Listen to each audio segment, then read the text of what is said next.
படிக்கும் போதே சம்பளத்துடன் கூடிய பார்ட் டைம் வேலை, வேலை வாய்ப்பிற்கான 100% உத்தரவாதத்துடன் MBA படிக்க இன்றைய ஆச்சி பிசினஸ் ஸ்கூலில் சேருங்கள். சம்மர் ஹாலிடேஸ் வந்தாச்சு, நம்ம GT ஹாலிடேஸும் வந்தாச்சு. GT holidays, south India's #1 travel brand. புதிய தலைமை தேர்தல் ஆணையர் வந்திருக்கக்கூடிய இந்த சூழல்ல ஏடிஎம்கே விஷயத்துல குறிப்பா அந்த சென்னை உயர்நீதிமன்றம் கொடுத்த அந்த கிரீன் சிக்னலுக்கு பிறகு தேர்தல் ஆணையம் என்ன மாதிரியான முடிவு எடுக்க போகிறது அப்படிங்கிற ஒரு கருத்தும் நிலவுது. இதுல உங்களுடைய பார்வை என்ன சார்? என்ன நடக்க போகுது? எடப்பாடி பழனிசாமி கையில் ஆர்கனைசேஷன் இருக்கிறது, கட்டமைப்பு, எம்எல்ஏக்கள் இருக்கிறார்கள். ஆக மொத்தம் சில வழக்கறிஞர்கள் என்னிடம் கூறுவது எடப்பாடி பழனிசாமிக்குத்தான் இந்த இரட்டை இலை இருக்கும் என்று சொல்லுகிறார்கள் வினோத். அதையும் நாம் இந்த காணலில் ஆதன் நேயர்களுக்கு வினோத் கிருஷ்ணமூர்த்தி மூலமாக டெல்லி சிறப்பு செய்தியை ராஜகோபாலுக்கு தெரிவித்துக் கொள்வது அதுதான்.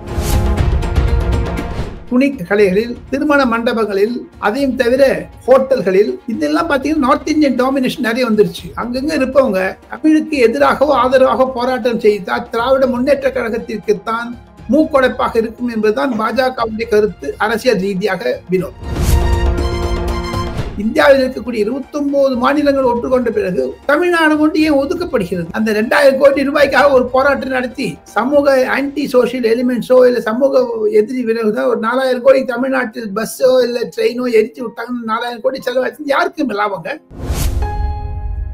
தமிழக வாழ்வு உரிமை கட்சி பண்ருட்டி வேல்முருகன் சொல்லும் போது தமிழக அரசு ஒரு ஒத்துழையாமை இயக்கம் நடத்தணும், ஜிஎஸ்டி கொடுக்க கூடாது, சென்ட்ரல் ஆபீஸ் எல்லாமே போய் போராட்டம் பண்ணணும், டோல்கேட் இருக்க கூடாது.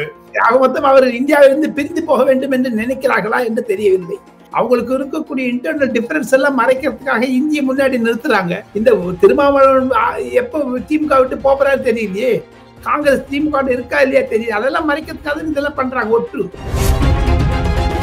எல்லாரும் அவங்க எல்லாம் நல்லா படிக்கணும், ஏழைங்கெல்லாம் படிக்கக்கூடாது. இது என்னங்க இது கல்வித்துறை ஒரு மிக மிக மட்டமான கல்வித்துறையாக இருக்கிறது. அன்பில் பொய்யாமையுடைய பையன் பிரெஞ்சுல பேசுறாங்க. என்னங்க 12 வயசு பையன், இது என்னங்க டைப்பு? அதையும் தவிர இன்னொன்னு சொல்றாங்களே, நம்ம தயாநிதி மாறனுடைய மகளே நீட்ல படிச்சு 2 தடவை ஃபெயில் ஆயிட்டு ஃபாரின் போயிட்டாங்களா? அவங்க ஏன் ஃபாரின் போறாங்க? இந்தியாவில் படிக்கிறது தானே.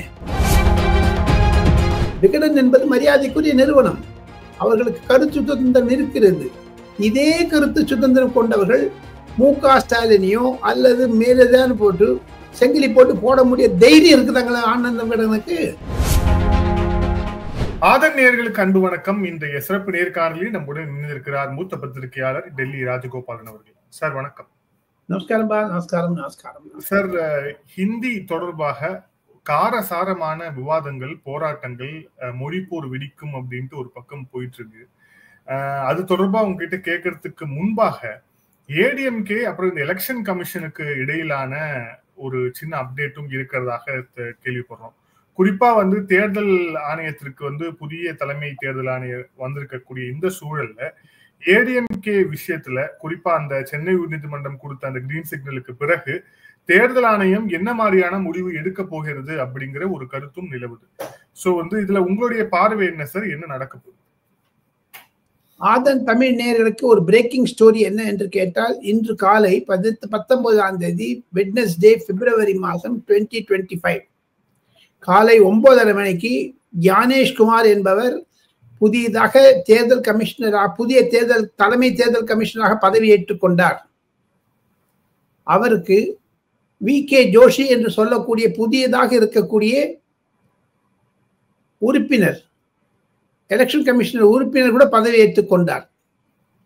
இன்று காலை மூவருக்கும், புதியதான வந்திருக்கக்கூடிய எலெக்ஷன் கமிஷனர் VK ஜோஷி மற்றும் இருக்கக்கூடிய சந்து என்று சொல்லக்கூடிய சர்தார்ஜிக்கும் மூவருக்கும் சேர்ந்து கொண்டு சுப்ரீம் கோர்ட்டிலும் மாநில ஹைகோர்ட்டிலும் இருக்கக்கூடிய பெண்டிங் கேசஸை பற்றி தலைமை தேர்தல் அதிகாரிக்கு சட்ட ஆலோசகர், எலெக்ஷன் கமிஷனர் இருக்கக்கூடிய சட்ட ஆலோசகர் வெட்ட வெளிச்சமாக திருப்பி சொன்னார்.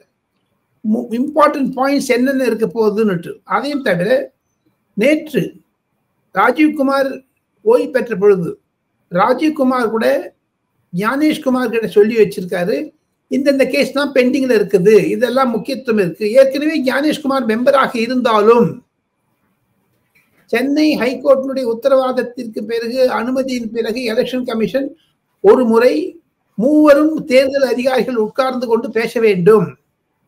அதற்கான தேதியை எப்பொழுது குறிக்கலாம் என்று சொல்லியிருக்கிறார்கள்.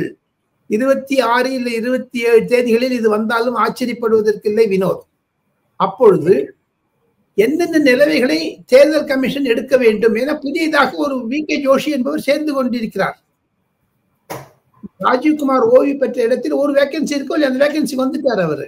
ஸோ அவருக்கும் பிரீஃபிங் போகணும். அவர் சிட்டிங் ஐஏஎஸ் ஆபீசர். அவர் ஐஏஎஸ் ஆபீசராக இருப்பது ஹரியானாவில் சீஃப் செக்ரட்டரியா இருக்காரு. அவருக்கு புதியது எல்லாமே புதுசு. அதனால ஞானேஷ்குமார் சொல்லிட்டாரு, நாங்கெல்லாம் பேச்சு முடிக்கிறோம், 26, 27 தேதி மேற்கில் ஏடிஎம்கே எடப்பாடி பழனிசாமி இதுக்கு சொல்ல நீங்க நோட்டீஸ் கொடுக்க ஆரம்பிச்சிருங்கன்னு சொல்லியிருக்காங்க. ஆக மொத்தம் இன்னும் ஓரிரு தினங்களில் புகழேந்தி, கேசி பழனிசாமி போன்றவர்களுக்கு நோட்டீஸ் வரும், எடப்பாடி பழனிசாமிக்கும் நோட்டீஸ் வரும். அந்த நோட்டீஸை வைத்து கொண்டு ஒருவேளை எடப்பாடி பழனிசாமி சுப்ரீம் கோர்ட் சென்று தேர்தல் கமிஷனருக்கு இதை பற்றி வரம்பு கிடையாது, இதை நிர்ணயிப்பதற்கு என்று சொல்லக்கூடும். அதையும் மனதில் வைத்துக் கொண்டிருக்கிறார்கள் புதியதாக இருக்கக்கூடிய தேர்தல் கமிஷனர். இதுதான் latest update from Delhi Vinod. Sir, இந்த அப்டேட் இருந்தாலும் கூட இப்போ ஞானேஷ்குமார் என்ன மாதிரியான முடிவு எடுக்க போகிறார் ரெட்டலை விவகாரத்துல அப்படிங்கறதை மையப்படுத்தி தான் இந்த செய்தி நகர்கிறது. அப்படிங்கறதால ஞானேஷ்குமாரோட பேக்ரவுண்ட் என்ன சார்? அவர் எந்த மாதிரியான முடிவு எடுக்கக்கூடியவர், பிளஸ் அவருடைய ட்ராக் ரெக்கார்ட் அப்படிங்கிறது என்ன? நடுத்தரமாக இருப்பவர் ஞானேஷ்குமார். இப்படி எல்லாம் லெஃப்ட்ல ரைட்ல அப்பர் அதாவது பாட்டம் அது மாதிரிலாம் கிடையவே கிடையாது. நடுத்தரமாக நிற்கக்கூடியவர் ஞானேஷ்குமார். ஒரு ஐஏஎஸ் ஆபீசர், உத்தரப்பிரதேசத்தை சேர்ந்தவர். அவர் ஆர்டிகல் 370 அப்ரிகேட் பண்ணும் பொழுதும், ராம் மந்திர் வைக்கும் போதும் அமித்ஷாவுக்கு கடந்த 7 வருடங்களாக மிக மிக மிக நெருக்கமாக இருக்கிறார். ஆக மொத்தம் தேர்தல் கமிஷன் அமித்ஷா சொல்வதைத்தான் கேட்பார்கள் என்று சொன்னாலும், அதிமுக பிரச்சனையில் தேர்தல் கமிஷனிலிருந்து அந்தந்த அப்டேட்ஸ் வரப்போகுதுன்னு அமித்ஷாவிற்கு தெரியும். அதையும் தவிர எடப்பாடி பழனிசாமியுடைய நடுநிலைமை எப்படி இருக்கும் என்பது அமித்ஷாவிற்கு தெரியும். ஆக மொத்தம் ஞானேஷ்குமாரும் அமித்ஷாவும் மிக நெருக்கமானவர்கள் என்பதுதான் என்னுடைய கருத்து. காரணம், மத்திய உள்துறை அமைச்சர் அமித்ஷா கீழே as a joint secretary, as a additional secretary இவர் பணிபுரிந்து இருக்கிறார் பல முக்கியமான சென்சிட்டிவ் கேசஸ்ல ஞானேஷ்குமார். ஆக மொத்தம் அமித்ஷாவிற்கும் நகமும் சதையுமாக இருக்கக்கூடிய இந்த ஞானேஷ்குமார் என்பவர் அமித்ஷாவினுடைய மைண்ட், மன எண்ண ஓட்டம், மன எண்ண அலைகள் எப்படி இருக்கும் என்பது ஞானேஷ்குமாருக்கு தெரியும். அதையும் தவிர எடப்பாடி பழனிசாமி சைடிலிருந்து சுப்ரீம் கோர்ட் போனாங்கன்னா இந்த கேஸ் டிலே ஆகும். எடப்பாடி பழனிசாமி சொல்றாரு, அவங்க வக்கீல் சொல்றாங்க எங்கிட்ட, இப்பொழுது கடைசி தேர்தல் ஒன்றும் கிடையாது, 2026 தான் தேர்தல், இன்னும் 8 மாசம் இருக்கு. 8 மாசத்துக்குள்ள அவங்களே என்ன கேஸ் முடிவு பண்றாங்க பண்ணிட்டு அது முன்ன சுப்ரீம் கோர்ட் போய் அது ஸ்டே வாங்க முடியுமான்னு பார்க்கலாம்னு கேட்டிருக்காராம். அது மொத்தம் சுப்ரீம் கோர்ட்டில் ஸ்டே வாங்குவதற்கு கூட எடப்பாடி பழனிசாமி முயற்சிக்கிறார்கள் என்றுதான் நான் கிடைக்குது. ஏன்னா சென்னை ஹைகோர்ட்டுக்கு ஸ்டே வாங்கி ஆகணும், அவங்களுடைய ஜட்ஜ்மெண்ட்டுக்கு ஸ்டே வாங்கி ஆகணும். அது எலெக்ஷன் கமிஷனுக்கு சாதகமாகவும் போகும், பாகமாக போகும். எப்படி இருப்பினும் ஞானேஷ்குமார் செய்யக்கூடிய முடிவுதான் ஃபைனல். அவருக்கு இரட்டை இலை எடப்பாடி பழனிசாமிக்கா, ஓ பன்னீர்செல்வத்திற்கா, அல்லது உரைக்க போகிறார்களா, ஃப்ரீஸ் பண்ண போகிறார்களா தெரியாது. நிச்சயம் எடப்பாடி பழனிசாமி கையில் இப்பொழுது அமைப்பும் இருக்கிறது, தேர்ந்தெடுக்கப்பட்ட எம்பிக்கள் எம்எல்ஏக்கள் யாருமே அவர் பக்கம் விட்டு போகல. அதையும் தவிர ஓய்வு பெறக்கூடிய எம்பிக்கள் சிலர் 2 பேர் ஓ பன்னீர்செல்வத்திற்கு நெருக்கமாக இருந்தாலும், புதியதாக வரக்கூடிய ராஜ்யசபா எம்பிக்கள் எடப்பாடி பழனிசாமியுடைய ஒரு ஆளுமைக்கும் அன்பிற்கும் உறுதியானதான் இருக்கும். காரணம், 2 எம்பிக்களை ஏடிஎம்கே தேர்ந்தெடுக்க முடியும் ஜூலை மாதம் 2025. 4 ஏடிஎம்கே, 4 டிஎம்கே, 2 ஏடிஎம்கேக்கு. அப்பொழுது எடப்பாடி பழனிசாமி கையில் ஆர்கனைசேஷன் இருக்கிறது, கட்டமைப்பு, எம்எல்ஏக்கள் இருக்கிறார்கள். ஆக மொத்தம் சில வழக்கறிஞர்கள் என்னிடம் கூறுவது எடப்பாடி பழனிசாமிக்குத்தான் இந்த இரட்டை இலை இருக்கும் என்று சொல்லுகிறார்கள் வினோத். அதையும் நாம் இந்த காணலில் ஆதர் நேயர்களுக்கு வினோத் கிருஷ்ணமூர்த்தி மூலமாக டெல்லி சிறப்பு செய்தியை ராஜகோபாலுக்கு தெரிவித்துக் கொள்வது அதுதான். ஓபி ரவீந்திரநாத், நீங்களே சொன்ன மாதிரி புகழேந்தி, கேசி பழனிசாமி, அவங்க எல்லாருமே மெயினா குறிப்பிடுறது அப்படிங்கிறது இந்த கட்சியுடைய நிறுவனராக இருக்கக்கூடிய எம்ஜி ராமச்சந்திரன் அவர்கள், எம்ஜிஆர் அவர்கள் வகுத்த இந்த அடிப்படை விதிகளை திருத்தி விட்டார்கள். அப்படிங்கிறது தான். குறிப்பா பொதுச் செயலாளர் தேர்வு செய்யணும்னா உறுப்பினர்கள் தான் தேர்வு செய்யணுங்கிறது ஏடிஎம்கே உடைய எம்ஜிஆர் ஏடிஎம்கே உடைய பைலா. பட் ஆனா இப்ப வந்து அந்த மாதிரி இல்ல, அதை வந்து மாற்றிட்டாங்க அப்படிங்கறதா இவங்களோட கொய்தியா இருக்கு. சோ இப்போ அதுல இந்த டிஸ்கஷன் அப்படிங்கிறது அதை நோக்கி போகுமா? ஏன்னா வந்து இப்ப கட்சியை உரிமை கொண்டாடுறதுங்கிறது வேற, ஆனா கட்சியோடைய பைலாவே இப்ப இருக்கவங்க மாத்திட்டாங்க அப்படிங்கிறது வேற. இப்ப அதை வந்து வைக்கும் போது அது சம்பந்தமான ஒரு டிஸ்கஷன் அப்படிங்கிறது இவங்க எல்லாரையும் அழைத்து தேர்தல் ஆணையத்தின் தலைமையில் நடப்பதற்கான வாய்ப்புகள் இருக்கா? அது மாதிரி கிடையவே கிடையாது.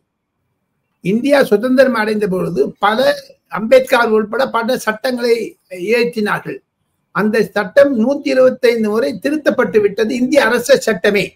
ஆக மொத்தம் கட்சி அரசியல் சட்டம் அமைப்பு பொதுக்குழுவில் நிர்ணயிக்கப்பட்டது. பொதுக்குழுவில் ஆமோதிக்கப்பட்டதனாலும் எம்எல்ஏக்கள் குழுவில் ஆமோதிக்கப்பட்டதனாலும் எடப்பாடி பழனிசாமி மாற்றத்தை ஏற்படுத்தியது அவருக்கு செல்லும் என்று தான் பல வழக்கறிஞர்கள் என்னிடம் சொல்கிறார்கள். இதுவும் வாதாடக்கூடிய பொருளாக இருக்கும். வினோத், தேர்தல் கமிஷன் கண்டிப்பாக எடப்பாடி பழனிசாமி சைடில் தான் இருக்கும் என்பதுதான் என்னுடைய கருத்து, என்னுடைய தனிப்பட்ட கருத்து. காரணம், அவருக்கு இருக்கக்கூடிய எம்எல்ஏஸ்ல ஸ்டில் ரீடைனிங். செங்கோட்டையன் பிரச்சனையை தவிர கூட அந்த 62 63 எம்எல்ஏக்கள் ஒண்ணு வச்சிருக்காரு கையில. All council members all with him. இன்னமும் கூட அந்த இவங்க பெட்டிஷன் ஃபைல் பண்ணிட்ட அப்புறம் 2 செயற்குழு மீட்டிங் வச்சுட்டாங்க. அந்த 2 செயற்குழு மீட்டிங்ல கூட யாரும் வாய்ஸ் எழுப்பே இல்லை. ஓ பன்னீர்செல்வத்துக்கு எதிராகவோ ஆதரவாகவோ. அதெல்லாம் ஆர்கியூ பண்ண போறாங்க. எடப்பாடி பழனிசாமி வழக்கறிஞர் என்னிடம் சொன்னார், ஒரு மூத்த வழக்கறிஞர்களை தேர்தல் கமிஷனும் சரி சுப்ரீம் கோர்ட்டிலும் எதிர்ப்பதாக சில முக்கிய வழக்கறிஞர்களுக்கு பாயிண்ட்டை எடப்பாடி பழனிசாமி எடுத்து கூறிவிட்டார் டெல்லியில். அதுதான் லேட்டஸ்ட் வினோத். ஓகே சார், இப்ப அடுத்த விவகாரத்துக்கு வருவோம். there is a burning issue in Tamil Nadu. குறிப்பா இந்த ஹிந்தி சம்பந்தமாக தேசிய கல்விக் கொள்கையை ஏற்க முடியாது, மும்மொழி கொள்கையை ஏற்க முடியாது அப்படின்னு சொல்லிட்டு தமிழக அரசு ஒரு முடிவை எடுத்து அதை நோக்கி நகர்ந்து கொண்டிருக்கிறாங்க. நேற்று சென்னையில போராட்டம். அந்த போராட்டத்துல அமைச்சர் அன்பில் மகேஷ் பொய்யாமொழி, உதயநிதி எல்லாமே பேசுறாங்க. உதயநிதி பேசும்போது ஹிந்தியை தொடர்ச்சியாக திணித்தால் மும்மொழி கொள்கையை நாங்கள் ஏற்றுக்கொள்ள மாட்டோம், ஹிந்தி திணிப்பில் மத்திய அரசு ஈடுபடுகிறது, இது எதை நோக்கி இட்டு செல்லும்னா மீண்டும் ஒரு மொழி போர் தமிழகத்தில் வெடிக்கும் அப்படின்னு வந்து துணை முதலமைச்சர் பேசியிருக்கிறார். சோ வந்து இதை எப்படி வந்து டெல்லி பார்க்கும் அப்படின்னு நீங்க நினைக்கிறீங்க? மத்திய உள்துறை அமைச்சர் அமித்ஷாவிடம் இது பற்றி தெரிவிக்கப்பட்டது.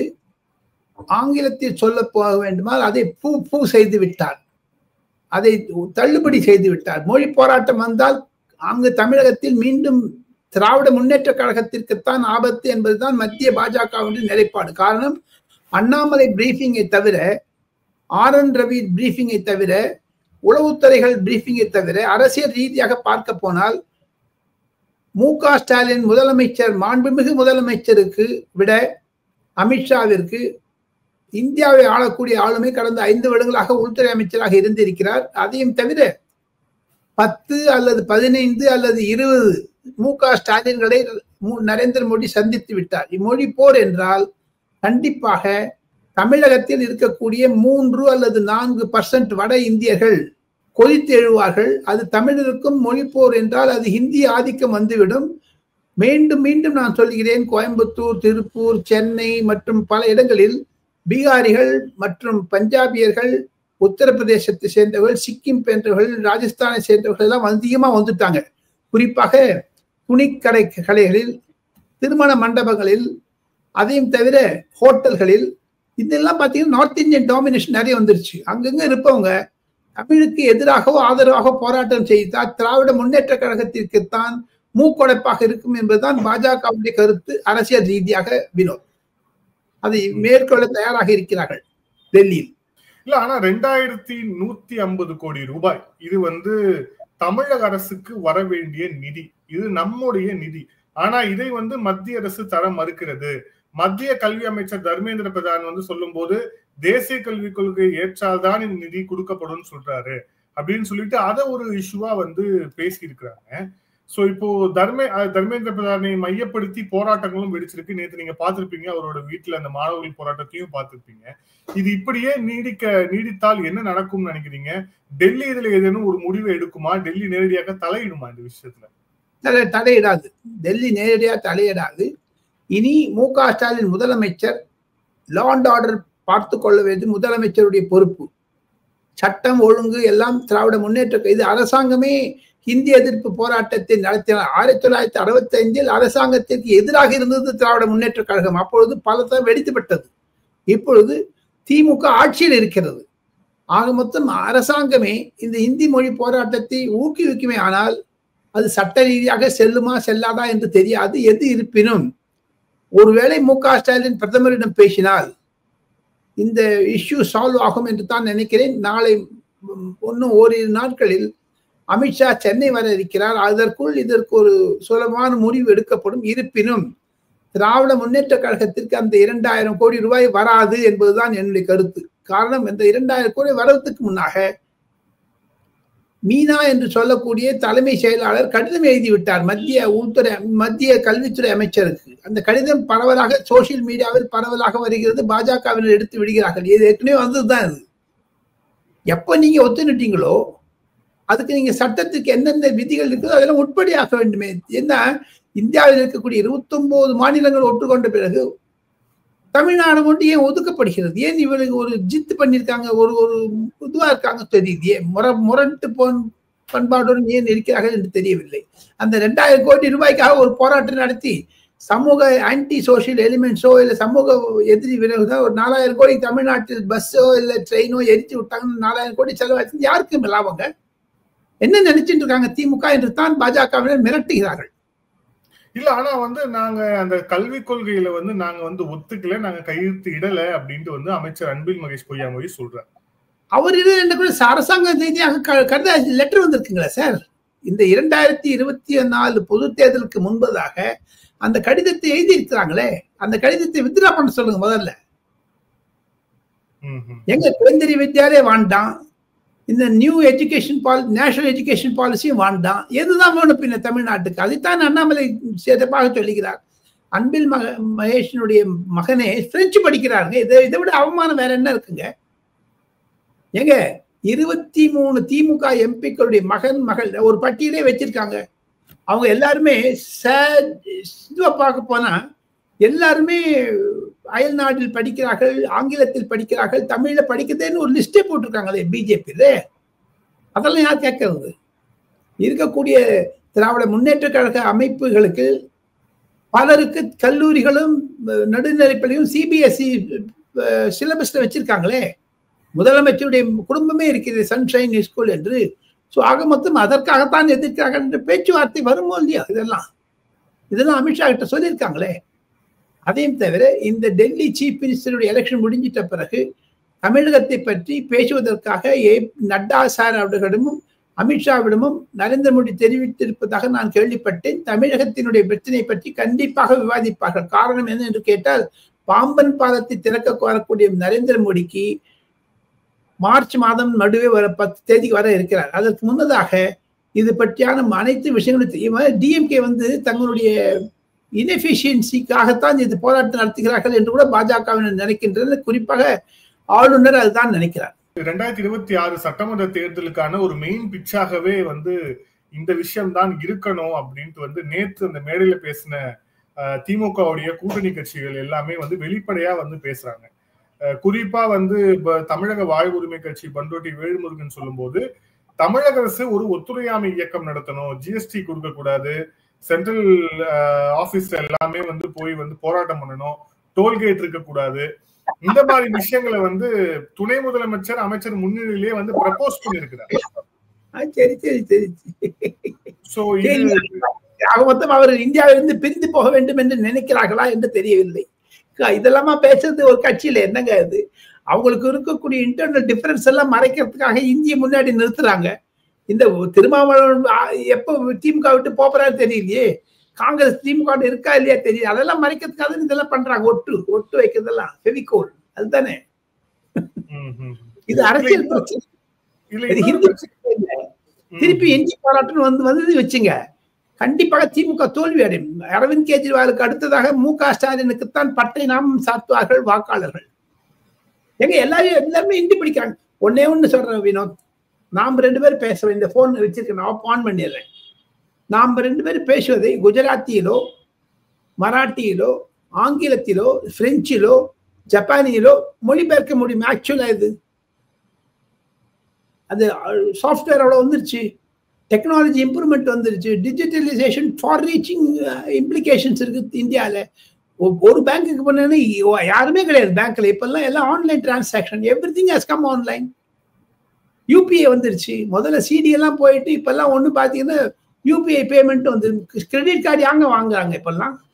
அதெல்லாம் இருக்கும் பொழுது மொழி போராட்டம் என்று இந்தியாவையும் தமிழகத்தையும் 1965க்கு பின்தள்ளக்கூடிய 50-60 வருடங்களுக்கு பின்தள்ளுகிறார்கள் திமுகவினர் என்பதுதான் பாஜகவுடைய குற்றச்சாட்டு. ஹிந்தி படிக்காத இருக்காங்களா சார் தமிழ்நாட்டில்? Every 4th person speaks English, Hindi என்று வருகிறது கணக்கெடுப்பில். தமிழகத்தில் ஹிந்தி ஆதிக்கம் அதிகமாகிவிட்டது. ஹிந்தி பேசுபவர்கள் வந்து விட்டார்கள். அதை கதவு திறந்து விட்டது. தமிழக சட்டமன்றத்தை கட்டுகிறேன் என்று ஐயா கருணாநிதி தான் திறந்து விட்டார். பீகார் முதலமைச்சர் வந்து நன்றி தெரிவிக்கவில்லையா? அது மாதிரி இம்போர்ட் பண்ணாங்க. எதுக்காக? புலம்பெயர்த்த பிரிவுகள் அனைவரும் வட இந்தியாவில் தான் தமிழ்நாட்டு நோக்கி வருகிறார்கள். இந்த சமயத்தில் மொழி பிரச்சனை என்று பயமுறுத்துவது யாரை பயமுறுத்துறாங்க சார்?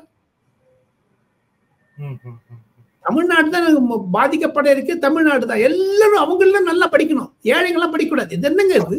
இது கல்வித்துறை ஒரு மிக மிக மட்டமான கல்வித்துறையாக இருக்கிறது.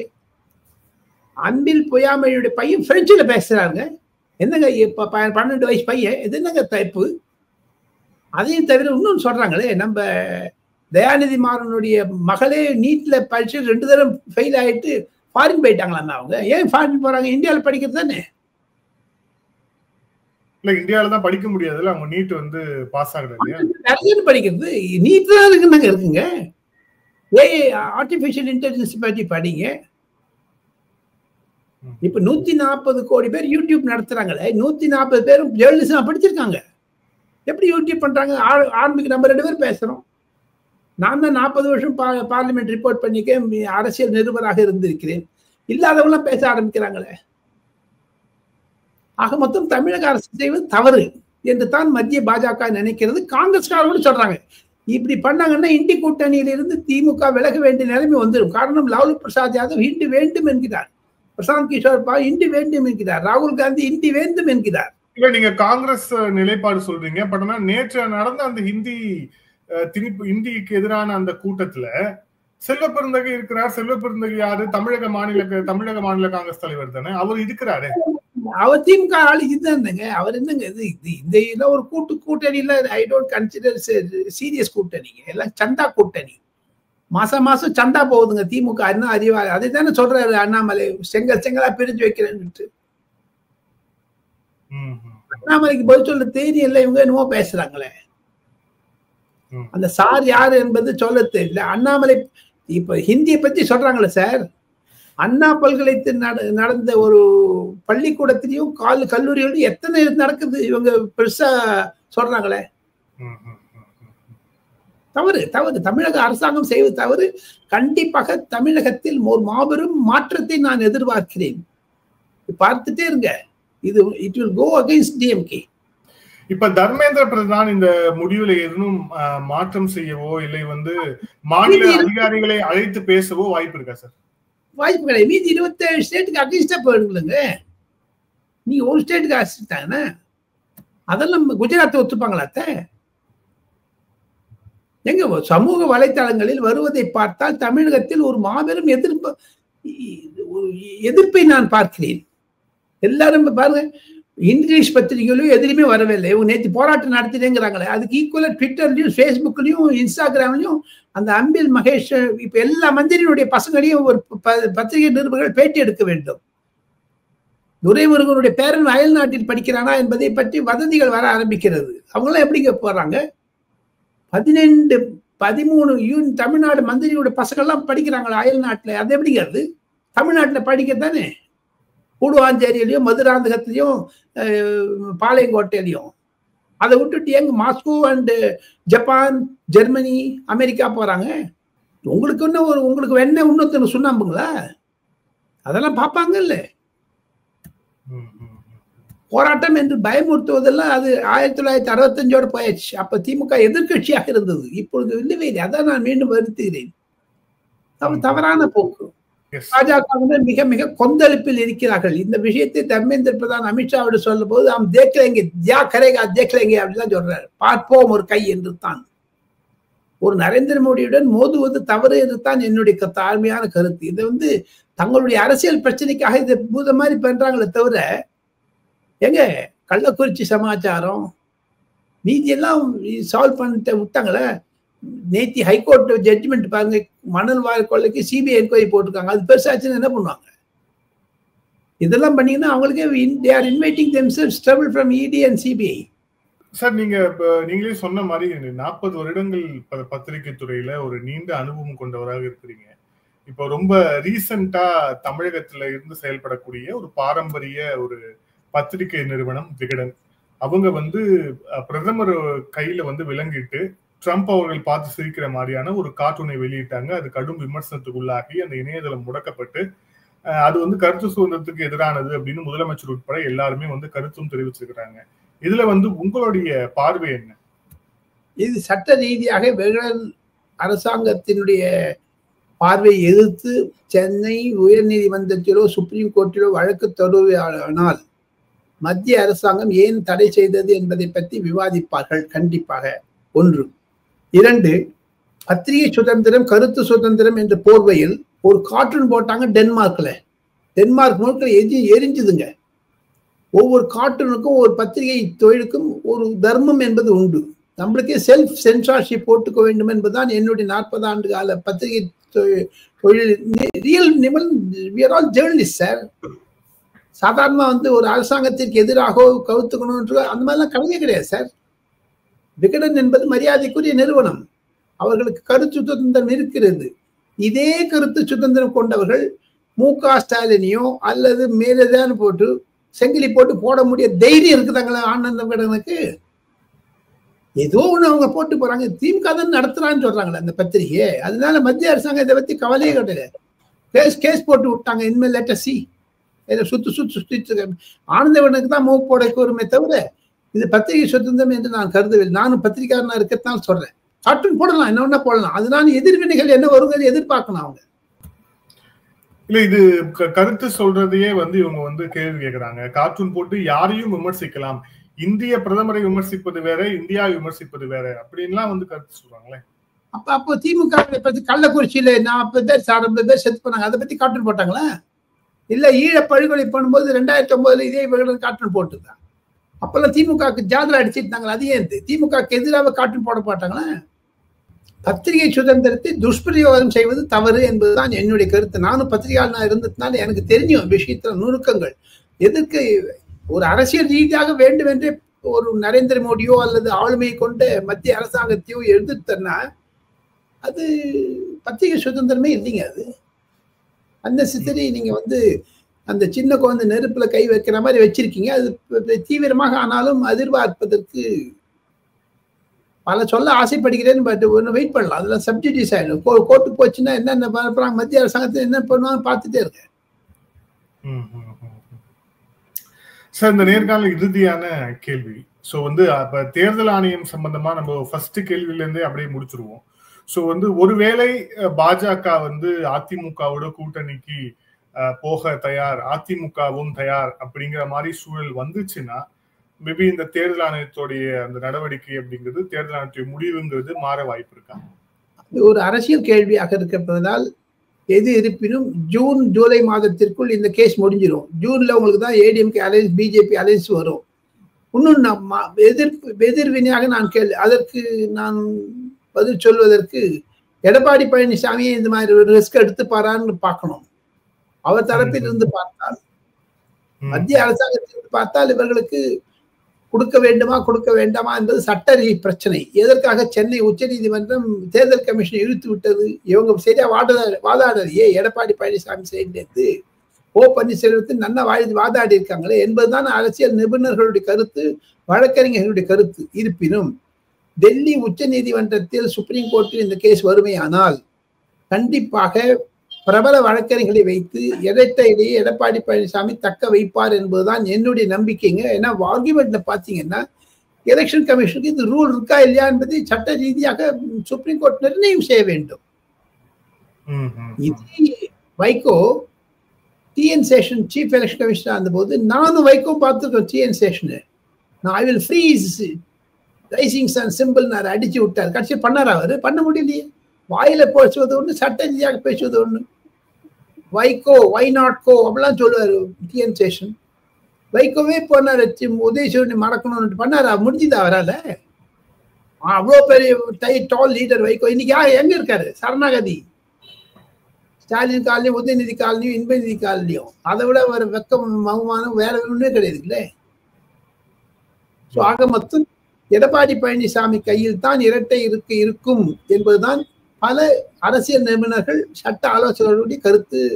ஒரு மொத்தமாக சொல்ல போனால், எனினும் சுப்ரீம் கோர்ட்டுடைய ஹைகோர்ட்டுடைய நிலைப்பாடு எப்படி இருக்கும் என்பதை பொறுத்துதான் பார்க்க வேண்டும். அரசியல் ரீதியாக எடப்பாடி பழனிசாமிக்கு தான் வெற்றி வாய்ப்பு அதிகமாக இருக்கும். ஒரு சின்ன கேள்வியோட முடிச்சிடலாம்னு நினைக்கிறேன். இது வந்து ஒரு நீண்ட பதிலா இருக்காது. நீங்க நாடாளுமன்றத்தை தொடர்ச்சியா கவர் பண்றதால மிக விரைவில் கமலஹாசன் அவர்கள் ராஜ்யசபாக்கு வரக்கூடும். நீங்க அவர் நேரடியா பார்க்கவும் கூடும்.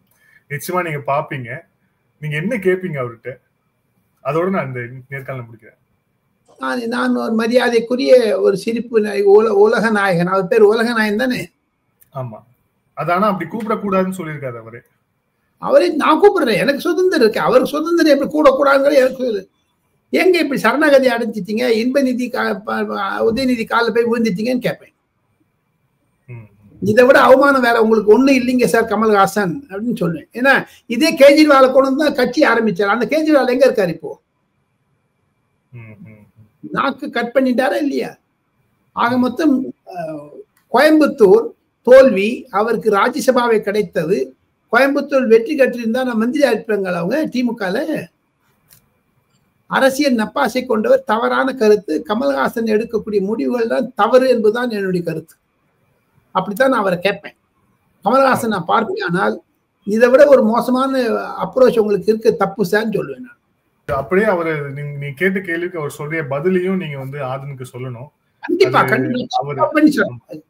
பண்ண சொல்றேன். அவரை பார்க்கும்போது நான் ஒரு தொலைக்காட்சி ஊருமா கேட்கிறேன், ஏன் சார் இப்படி சரண்டர் ஆனீங்கன்னு கேட்கிறேன். அது கண்டிப்பாக போடலாம். அவர் பதில் சொல்ல மாட்டாரு. ஆமா, இல்ல அவர் பதில் சொல்லாலும் அந்த அளவுக்கு புரியாது. சோ அது நீங்க வந்து நேயர்களுக்கு புரியுற மாதிரி சொன்னா நல்லா இருக்கும். நோ காமெண்ட்ஸ் போயிடுவாரு. அவருக்கு என்ன, அவர் சரணாகதி அடைஞ்சிட்டாரு. இனிமேல் அவருக்கு தம் இல்லைங்க பேசுறதுக்கு. நன்றி சார். பல்வேறு கேள்வி. Thank you so much.